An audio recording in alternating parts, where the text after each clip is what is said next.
Good evening. The news gang is here, and tonight, 4 cheers after 13 years. The post-election violence debt that Kenya wanted to forget. The story of doctors, nurses, clinical officers, and other frontline sufferers. Also on the show, yes, no, maybe. Is the DP between a rock and a hard place, or some signatures? We discuss the multiple choices. On the memo, it's back to the basics. Yvonne's take calls for some understanding of the word sacrifice. On the punchline, Gashuri counts the president's 21 days in Pluto. The kicker is in Ghana with that strange election where no one died and no one stole. What's wrong with those people? The angle has a shot at the vaccine, and once again, we're on our own. The people we have lost in the medical fraternity, we could have saved all of them. They belonged to the vulnerable category. We are not special, yes, but for the sake of Kenyans that we serve, we should be protected. And we are not going to relent this time until you address our issues. Yes, and our sign language gangster is Wilson Mushora. He's going to be helping us tonight. We'll come back to, ladies and gentlemen, to that health question because it is a big one. But there's something that has happened in the last few hours that I think is worth talking about, which is that landmark ruling at the courts where 4 women who went to court with the assistance of several human rights groups, and they've got an award of 4 million shillings each. And the government is supposed to, or shall I say the state, Linus is going to help us, supposed to pay them this amount of money. Of course, legal experts seeing this as a serious case with many implications, given that this is really the first time, Linus, that we are seeing any form of accountability whatsoever with regard to what happened during that dark moment, 2007-2008.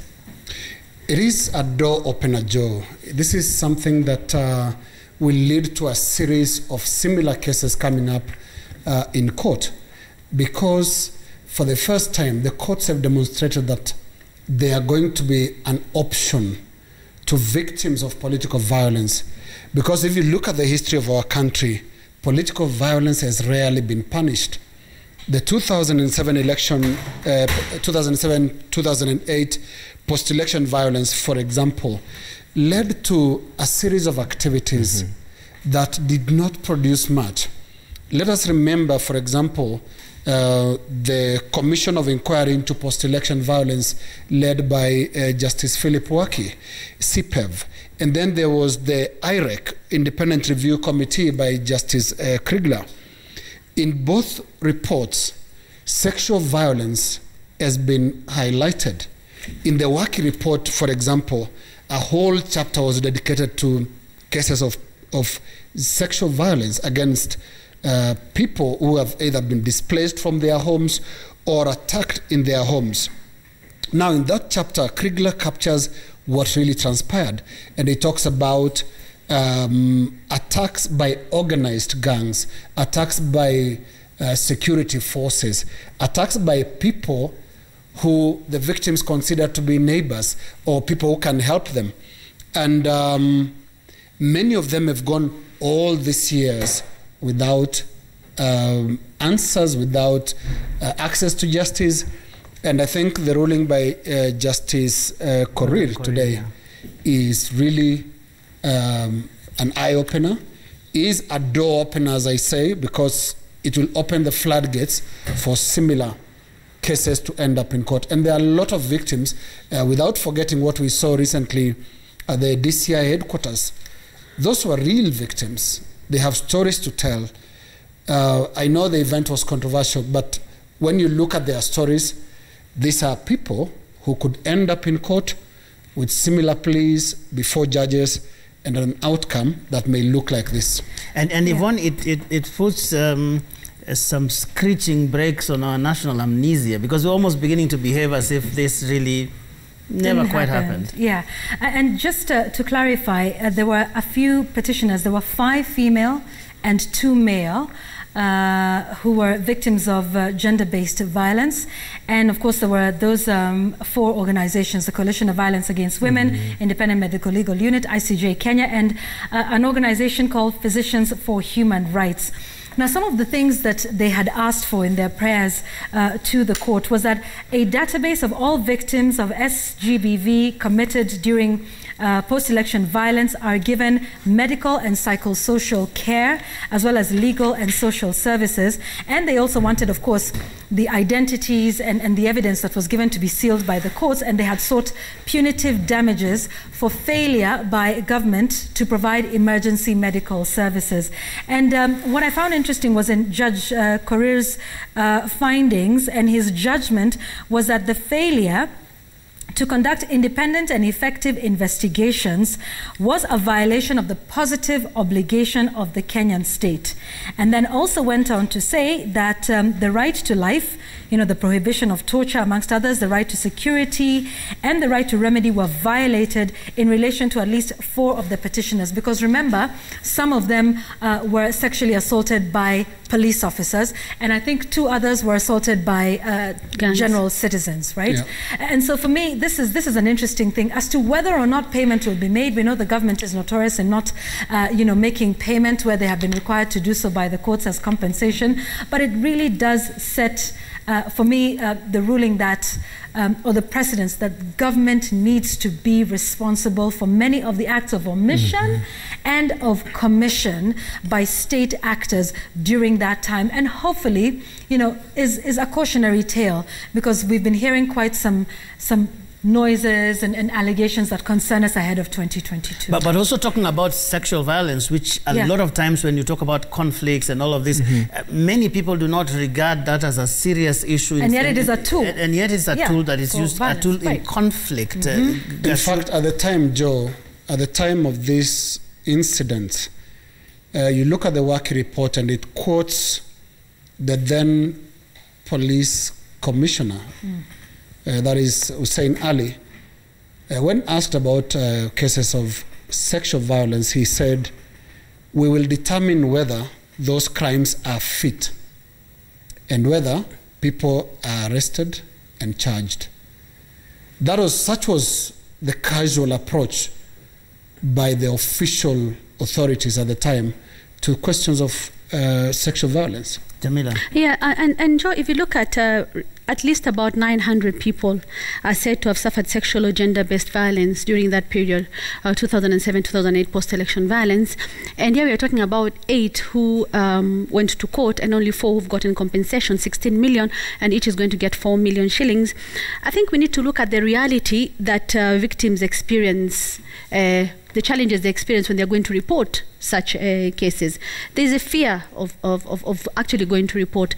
There's a lack of mechanism actually to report a police officer, because remember, the 3 victims, 4 of the 4 victims who have been awarded this compensation are said to have been assaulted by GSU officers. So there's what is the mechanism of going to report a police officer. Now there's the stigma and the social cultural norms that make it difficult for someone who has undergone sexual violence to actually go and report. And as you said, Yvonne, and even Joe talked about forgetting, we know others may forget, but the survivors and the victims are stuck in time in terms of what happened to them. And maybe the compensation may help. But as we said, out of the 900 who are said to have suffered, it's only about these 4 who have gotten any form of compensation. And finally, I think it's the state's obligation to prosecute, to provide reparation for victims, to provide compensation.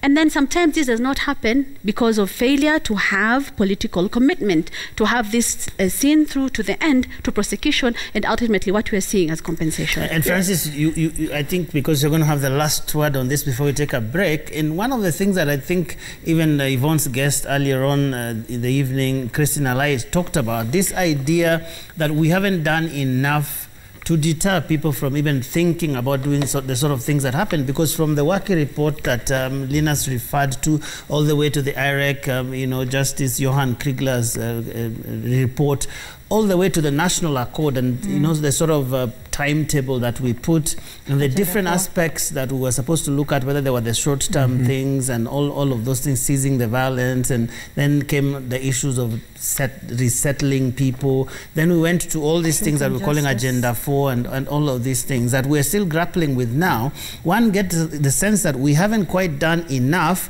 to make sure that the reasons why this happened in the first place 13 years ago have been removed. Because right now, you get the sense that we could actually go back there. I mean, there's nothing to stop us, as it is now, from going back to where we were 13 years ago. Absolutely. In fact, I look at it in 3 ways, Joe. Number one, the verdict today is a confirmation that there are real victims of post-election violence. Not the 2007, 2008 one only, but even previous cases of post-election violence. Unfortunately, that they're real human beings that exist in those incidences have gone unpunished all along. And the only unfortunate thing that I see is that once there is political settlement between the protagonists at the top level, very little is said about what happens to the people at the lower level, the lower cadres, the real victims, because you will never see political leaders fighting, injuring each other, being victims of violence and rape and all these other crimes. But their supporters are the victims. But at the same time, their supporters are also used to perpetrate the same cases of violence. So it is lower cadre violence perpetrated, and the victims are the, you know, at the very lower level. But in the name of the... But in the name of the main guys at the top. So this is a confirmation that real victims do exist. And then secondly, it's a confirmation that the judiciary is the safety haven for people who suffer politically related violence or politically instigated violence. And away from politics, away from the emotions that would be evoked by certain things, for example, like what we saw at the DCI a week ago or 2 weeks ago, there's a place for the judiciary to fully and comprehensively give justice to victims of post-election violence. Then lastly, there ought then to be some punishment of sorts for the perpetrators. Let it not be because people have been compensated. What now becomes of those who perpetrated it? So that in future, people will look at it and say, so-and-so was punished for this and this crime. Yeah? Otherwise, there's nothing that will stop us from having these instances of violence every so often, because one knows there's no direct consequence on you as a perpetrator or direct consequence for you as an instigator, for you as an inciter, or even as a funder, because the burden now is on the government, the state, to compensate this for. But what becomes of the people who are behind this violence, either by way of inciting, orchestrating, perpetrating, and financing? Yeah. So let it go broad-based so that ultimately people will know in future that there are consequences for violence. I just want to add, Joe, before we take a break, that the organizers and financiers still remain at large.